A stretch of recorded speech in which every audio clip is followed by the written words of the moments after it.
أعوذ بالله من الشيطان الرجيم.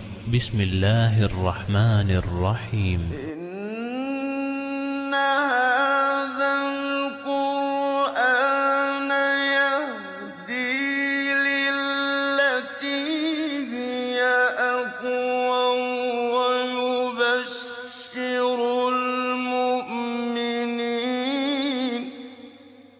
ويبشر المؤمنين الذين يعملون الصالحات أن لهم أجرا كبيرا. بسم الله الرحمن الرحيم. الحمد لله رب العالمين حمدا كثيرا طيبا مباركا فيه.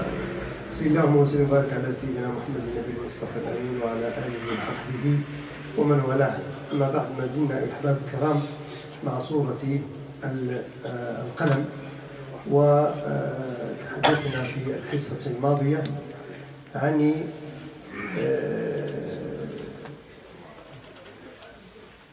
الأخطاء إن صح التعبير أن أقول، أو الأخلاق الرذيلة التي كان يتميز بها من المشركين من كان يجادل الحق بالباطل. فكما ذكرنا في الحصص الماضية، النبي صلى الله عليه وسلم تلقى توجيهات من الله سبحانه وتعالى للتعامل مع هذه الحالات، على اعتبار أن هدفه ومقصده هو أن يبلغ رسالة ربه للناس كافة. والنبي صلى الله عليه وسلم تعترضه حالات من حالات المشركين والمنكرين. ذكر القرآن الكريم هذه الحالة، وهي التي توقفنا عندها في الأسبوع الماضي. هي لها سبب نزول خاص، الوليد بن المغيرة أو شريف بن أخنس وغيرهم، ولكنها عامة قد تتكرر في كل زمان ومكان وظرف. إذن بعد أن حذر القرآن الكريم النبي صلى الله عليه وسلم في قوله ودوا لو تدهنون، كنا يعني توقفنا عندها في الأسبوع الماضي، بينا أمرها. ذكر القرآن الكريم ما لجأ إليه هؤلاء المشركون بعد أن يعني فند القرآن الكريم مزاعمهم. كل ما طرحوه وكل ما حاولوا أن يجادلوا به القرآن فنده القرآن الكريم. فلا شك أنهم سيلجؤون إلى طرق أخرى فيها يتبين ضعف الدليل وضعف الوجهة. Alors on est toujours avec le chapitre 68, le chapitre La Plume, et ce chapitre toujours nous expose une situation entre le prophète sallallahu alayhi wa sallam et les mécréants. Comme on avait déjà expliqué, le prophète sallallahu alayhi wa sallam, son objectif, c'est de transmettre le message de Dieu subhanahu wa ta'ala aux gens. Bien évidemment, à son époque, les gens, il y en a qui ont embrassé directement, qui ont accepté, et il y en a bien évidemment qui détournent le dos, qui essayent de lutter et de résister, si on peut dire, et d'essayer toujours de mettre en cause ce que le prophète sallallahu alayhi wa sallam leur transmet. Alors le prophète sallallahu alayhi wa sallam reçoit les consignes auprès de Dieu subhanahu wa ta'ala. On s'est arrêté la semaine dernière sur lui subhanahu wa ta'ala dans le verset 9. Ils aimeraient bien que tu transiges avec eux afin qu'ils transigent avec toi. Il avait parlé de cette proposition des mécréants. Et après, certes, quand une personne fait des discours, une personne a consommé tout ce qu'il a comme preuve, il va chercher d'autres solutions. Et certainement, les solutions, ça va mentionner sa faiblesse.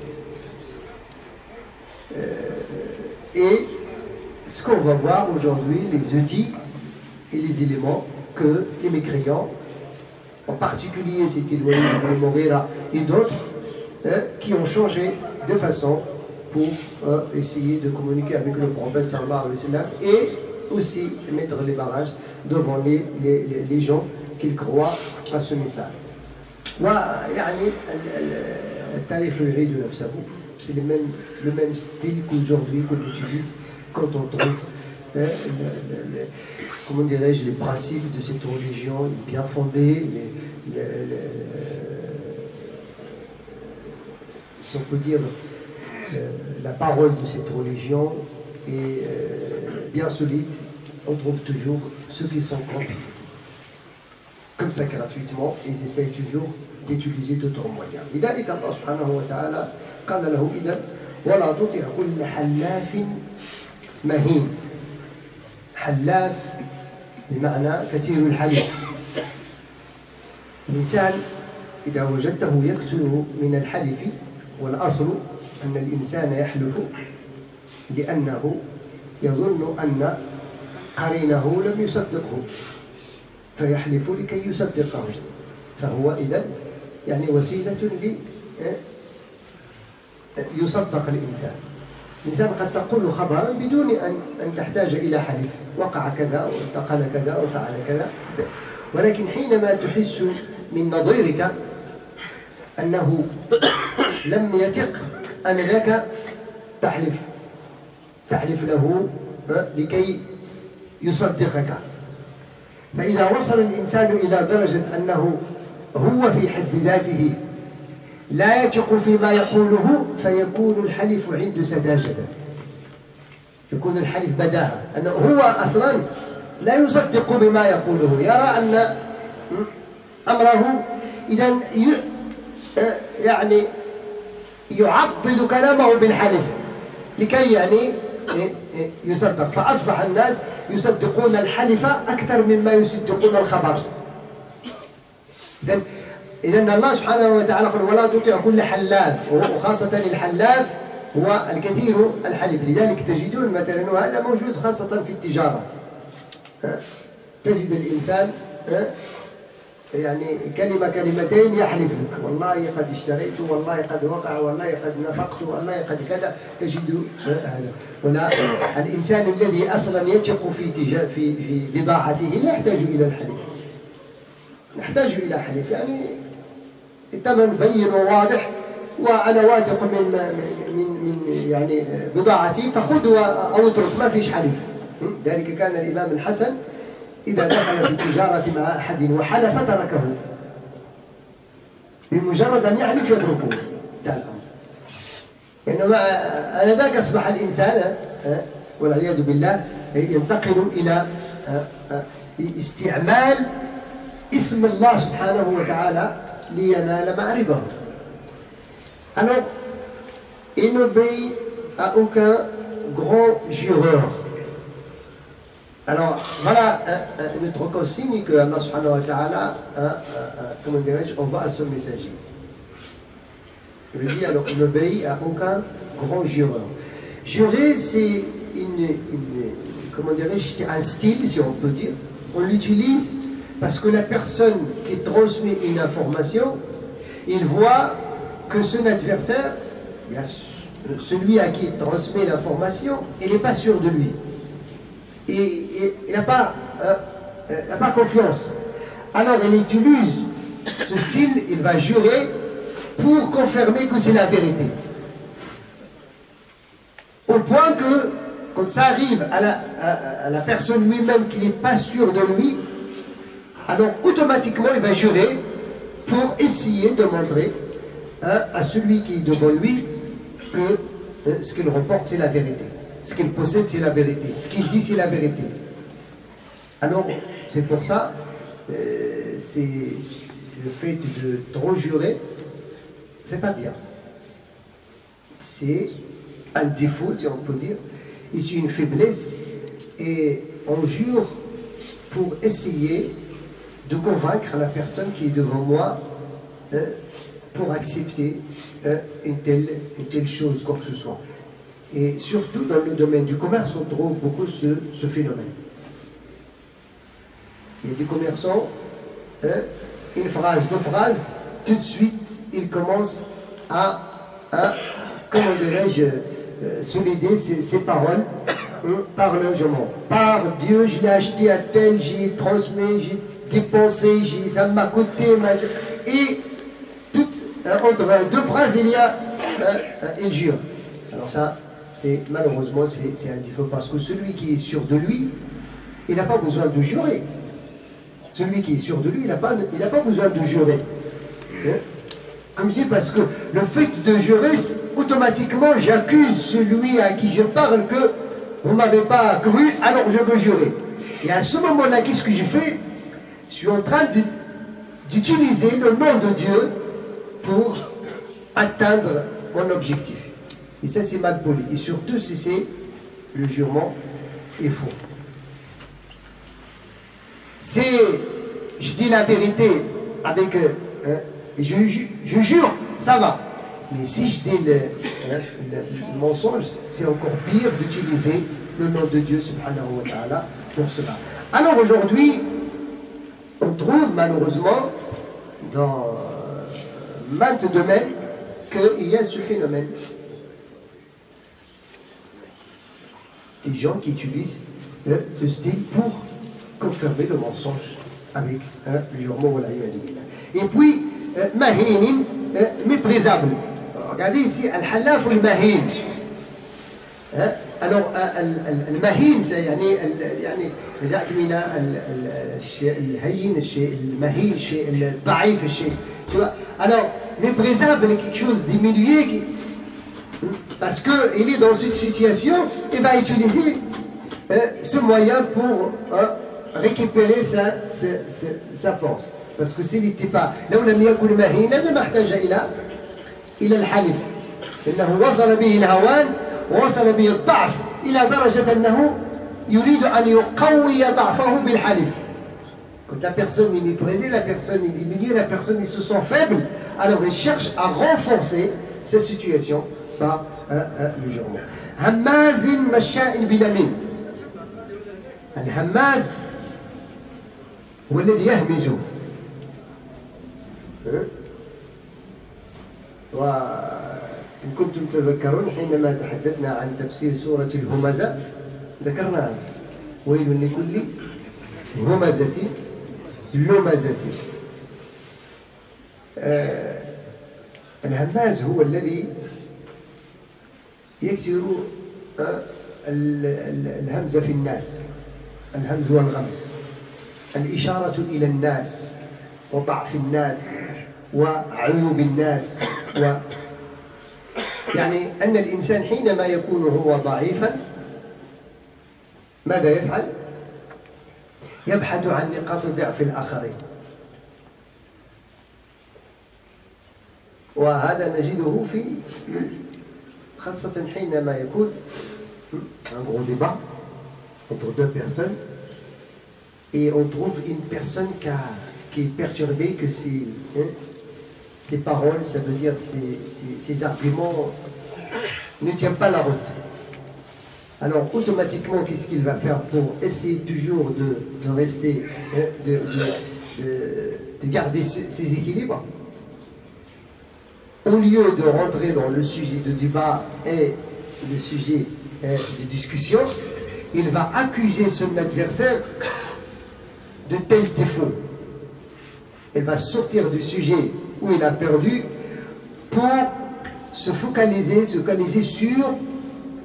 telle personne. Oui, à la base. Toi tu étais, toi t'avais dit, toi tu n'es que ça, toi t'avais pas eu, t'as eu la science où ton cher il est.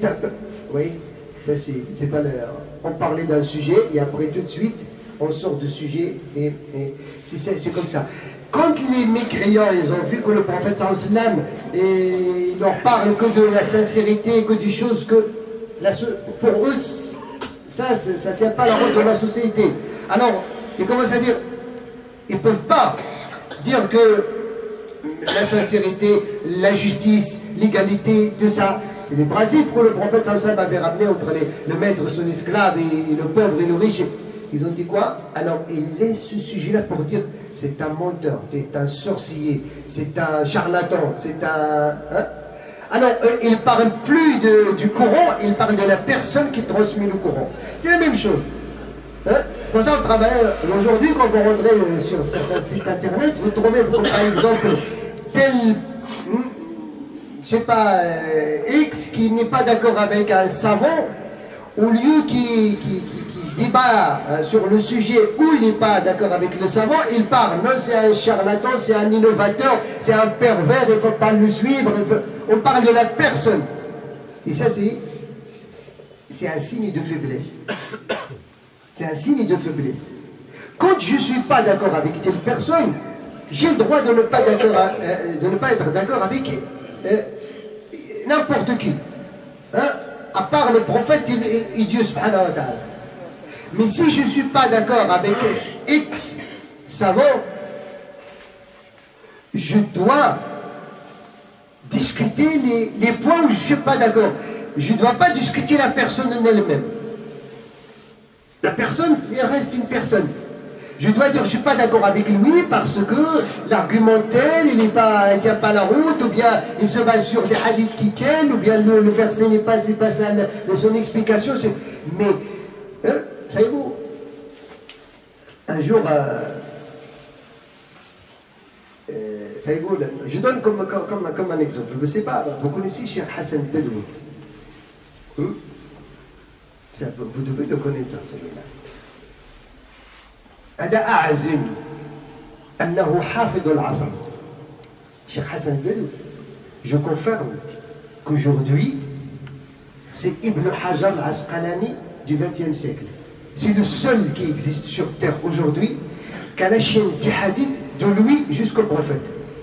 C'est le seul qui existe aujourd'hui qui peut nous citer le hadith de lui à son père, à son grand-père et à sa descendance jusqu'au prophète, par cœur.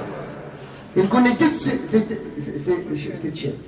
C'est le seul qui existe aujourd'hui sur terre qui a cette qualité. C'est un Mauritanien, c'est un grand savant. Un jour, il est venu en France.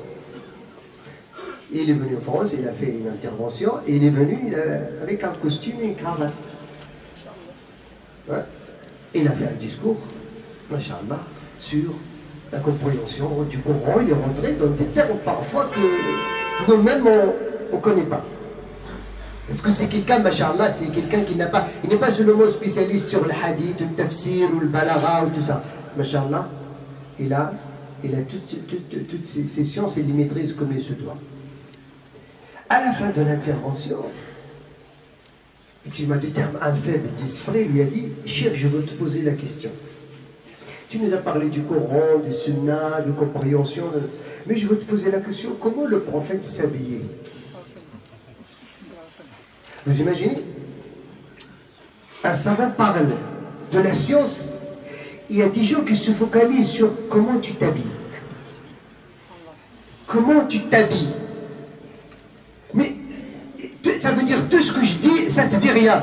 Ta tête, il est bloqué, tu regardes seulement comment je m'habille. Vous voyez le gros problème? Tellement que le Cheikh, Allah subhanahu wa ta'ala, lui a donné cette sagesse, le hikmah, il lui a répondu, hein, le prophète s'habille comme Abu Jahl. Vous avez compris? Le prophète s'habille comme Abu Jahl. C'est vrai ou c'est pas vrai? Puisque le prophète s'habille comme Abu Jahl. Abu Jahl, c'est un mécréant, c'est un ennemi, un enfer. Est-ce que le fait que Abu Jahl s'habille comme le prophète, ça lui donne une qualité de prophétie? Est-ce que le fait que le prophète s'habille comme Abu Jahl, ça diminue de sa prophétie? Ça reste un nabi ça n'a rien à voir avec l'islam. L'habit en islam, c'est de cacher ses endroits intimes, avec n'importe habit. C'est quoi le minimum d'habit d'un musulman?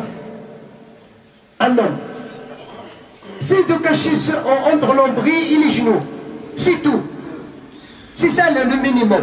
Et c'est valable pour la prière, parce que l'habit valable pour la prière, c'est de cacher entre l'ombril et les genoux. C'est tout.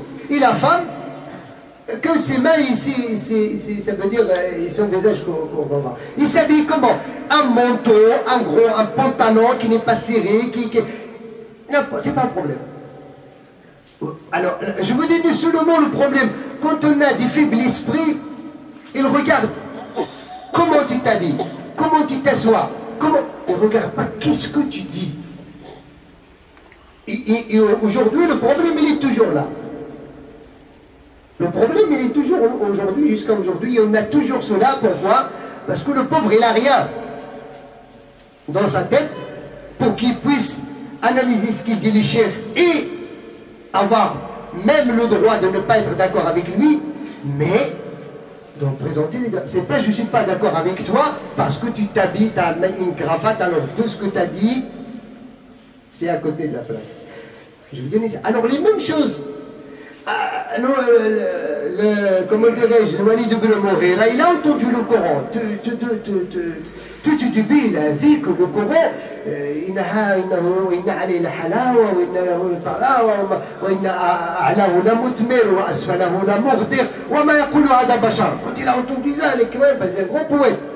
Quand Abu Jahl et les autres sont derrière lui, ils l'ont, comment dirais-je, incité à insulter le prophète et le Coran. Il a insulté. Pourquoi? Parce qu'il y a ces... vous avez l'origine, le nationalisme, le clan, la tribu, c'est ça. Alors, mais la vérité, la réalité, il ne connaît pas les origines, il ne connaît pas... Kunu qawwamina bil qisti, shuhada'a lillahi wa ala anfusikum. Tu dois être juste, tu dois accepter la vérité, d'où il vient la vérité. Même si ton ennemi dit la vérité, tu dois l'accepter de lui. Mais aujourd'hui, il faut qu'on sorte de cela. C'est pour ça Allah subhanahu wa ta'ala a cité au prophète. Tous ces gens-là, ils vont changer de style. Ils vont t'insulter, ils vont dire machin. Ils vont parler de toi, si tu sais, tu ça, tu... Hein? Et puis, Masha'in binamim, grand comploteur de médisance. An-namima, ta'rifouna, hein? An-namima, c'est le fait de transporter. Il a dit ça, il a dit ça. Ils ont essayé de faire le conflit entre le prophète et son grand ami Abu Bakr, comme ça. Les hypocrites, ils ont fait tout pour essayer de faire tomber Aïcha de leur piège, de l'ifk, namima. Non, il a commis la fornication, la femme du prophète, machin, c'est propagé à Médine. C'est comme ça. Quand la personne, il a rien à sortir, il n'a pas d'argument, il cherche à faire quoi? Non, t'avais dit, il avait dit la dernière fois, après il a changé, il a doublé le discours, machin, il défend les chiites, il est chiite, il est pas sunnite, il est... Tu vois, parfois quand il trouve... il ne sait pas où il va tenir, alors il va te chercher. Mais par contre, le sage et le malin, لذلك الناس وأختم بها وقت يداهمنا العقلاء قالوا العقلاء les sages ils ont dit que العقول ثلاثة كبير وصغير ومتوسط العقل الكبير يناقش الأفكار والعقل المتوسط يناقش الأحداث والعقل الصغير الضعيف يناقش الأشخاص. Il y a trois cerveaux, trois esprits, un grand et un moyen et un petit, un faible. Le grand cerveau, c'est celui qui dispute et qui discute les idées, les arguments, les preuves.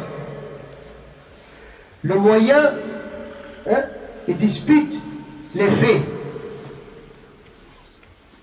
Le faible, il dispute les personnes.